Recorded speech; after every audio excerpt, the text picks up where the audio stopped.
दिया और परसों की कह कर गए मथुरा में कल से आए बितैया।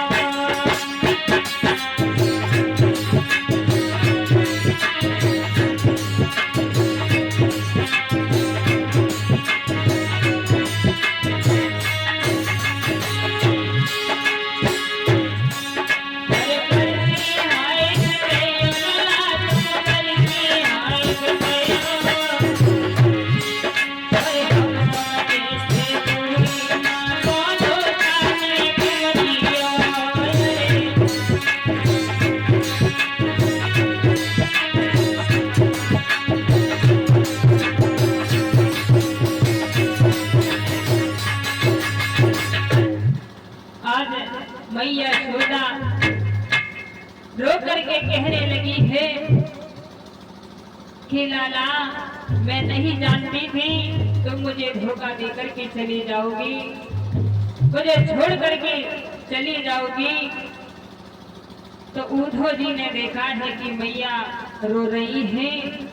उद्धव जी तुरंत ही रथ से उतरी और माँ यशोदा को समझाने लगे कि मैया मेरी बातों पर विश्वास और भरोसा करो, कन्हैया लौट करके अवश्य ही आएगा। भगवान कन्हैया कुछ उलझन में फंसे हुए हैं, इसलिए वो नहीं आ पाई, वो अवश्य ही लौट करके आएंगे। मैया यशोदा रो करके कहने लगी है, अब मेरा लाला लौट करके नहीं आएगा, भगवान कन्हैया मुझसे बहुत दूर चला गया है। उद्धव जी कहने लगी है मैया मेरी बातों पर विश्वास करो, कन्हैया अवश्य ही लौट करके आएंगे। यशोदा मैया बार बार रो रही है, कह रही है अरे लाला, तुमने तो मुझे धोखा दे करके चली गई, तुमने तो ये नहीं समझा कि ये बूढ़ी मैया कैसे रहेगी। आज मैया यशोदा कहने लगी है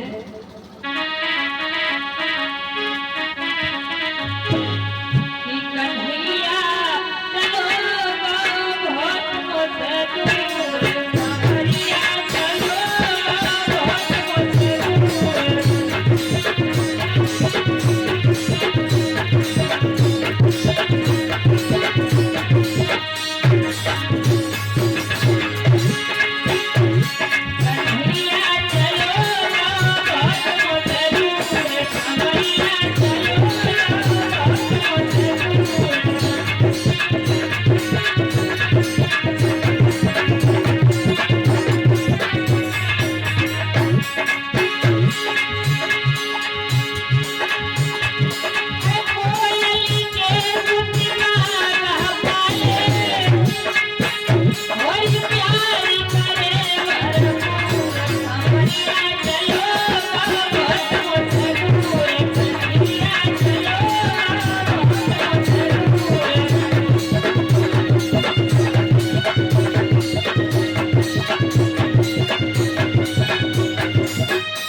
कहने लगी है भगवान कन्हैया मुझसे बहुत दूर जा चुकी है, अब मेरा लाला लौट करके नहीं आएगा। उद्धव जी ने कहा है माँ ऐसी कोई बात नहीं है, भगवान कन्हैया कोई उलझन में पड़ी हुई है, वो लौट करके अवश्य ही आएंगे। इधर जब उद्धव जी ने बाबा नंद माँ यशोदा को समझाया और वो पत्र दिया है, जब और आगे बढ़ी है तो उद्धव जी ने क्या देखा है कि एक वृक्ष के नीचे गोपियां बैठी हुई थी, आपस में बातचीत कर रही थी कि बहन भगवान कन्हैया मुझे छोड़ करके चली गई, अब वो लौट करके नहीं आएंगे।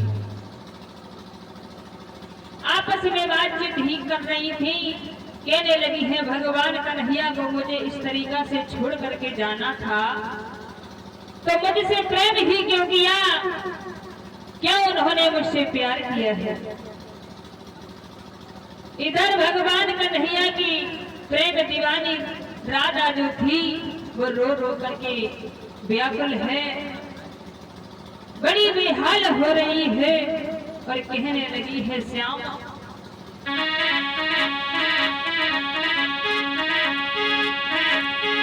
कि हमने तुमको दिल दिया था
गोपियां जो थी कहने